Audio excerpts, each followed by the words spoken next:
juste moi, c'est un peu par hasard, parce que le premier film que j'avais écrit, on a mis mon nom comme réalisateur, c'était pour avoir de l'argent de la part de Canal, puis je me suis retrouvé à faire le film que j'avais pas voulu, que je pensais pas réaliser, moi.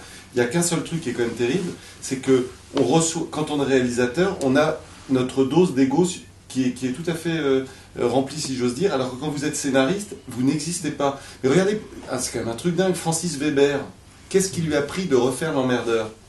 Il lui a repris qu'il considérait que c'était Molinaro qui avait fait la première version avec ses deux génies, les Ventura et comment ça s'appelle, et du coup, lui, il n'était que scénariste. Donc on ne l'avait pas remercié de ce truc-là. Donc il dit, je veux, il le refait uniquement pour ça. Erreur, marketing, total, tout ce qu'on veut. Mais le truc, c'est que quand vous êtes auteur, moi, par exemple, j'écris avec un de mes copains, Hector Cavello-Reyes, tu as vu, je le mets le plus possible en valeur, et je n'hésite pas à le citer parce que je trouve ça hallucinant que vous savez quoi, Hector Cavello-Reyes, c'est quand même lui qui a, et moi je l'ai vu, qui a fait le pitch du concert, le film de Radu, machin chose là. Il n'est jamais cité. Non mais c'est pas possible. Il est totalement ignoré. C'est-à-dire que Radu, il n'y aurait jamais eu de film. Il peut dire ce qu'il veut, il n'aurait pas eu de film. Si moi j'ai vu les 4 pages de traitement d'Hector, eh ben il n'existe pas.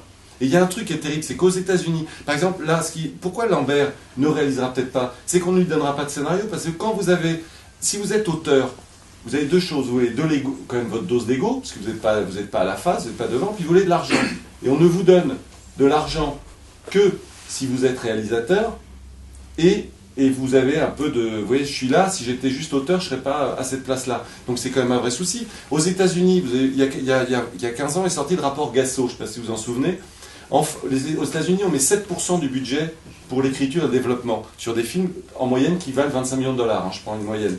En France, c'est 1,5%. C'est-à-dire que, vous vous rendez compte, on vous donne 30 000 euros pour faire un film. Il ne faut pas rêver. Alors, c'est pas qu'un problème d'argent, parce que c'est sûr qu'eux, ils sont 300 millions, puis ils ont le monde entier parce qu'ils parlent en anglais. Mais il y a un vrai problème d'auteur en France, c'est une chose. Ensuite, l'autre problème sur pourquoi est-ce qu'on n'a pas de meilleurs scénarios, c'est parce que il y avait aussi une paresse de la part des financiers. C'est que, je vais être très clair, moi si je fais un film au début où je dis j'ai Lambert Wilson, Florence Foresti, je peux raconter l'histoire d'un mec assis sur une commode, on me dit c'est super Eric.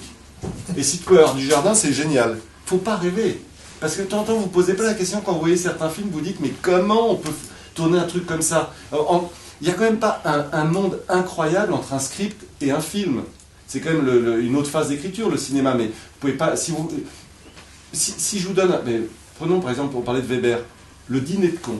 Si chacun d'entre vous, on vous donne le dîner de cons, vous serez suffisamment intelligent pour faire un super film, parce que le script est génial. Il y a un moment, l'écriture c'est très important, mais j'ai l'impression qu'on dit toujours c'est important, mais en fait, on entend toujours cette phrase de Gabin, qu'est-ce qui compte, l'histoire, l'histoire, l'histoire. D'accord, mais personne n'en tient compte.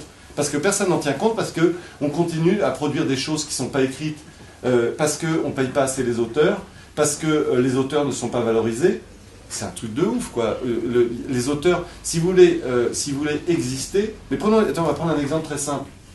Un film génial comme OSS, on cite jamais Jean-François Alain. Et Jean-François Alain, le film d'Azanavicius est très bien fait, il est très bon, Azanavicius, mais c'est Jean-François Alain qui a écrit le film.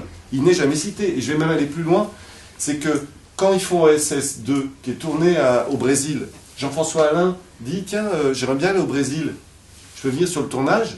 Les producteurs lui proposent, on peut t'héberger, mais il faut que tu payes ton billet d'avion. Non, mais ça me... Et Dieu sait pourtant s'ils sont sympathiques, les producteurs, je les connais bien, les frères Atmayer. Mais il y a un moment, c'est ça le souci, c'est que les auteurs, on nous prend pour...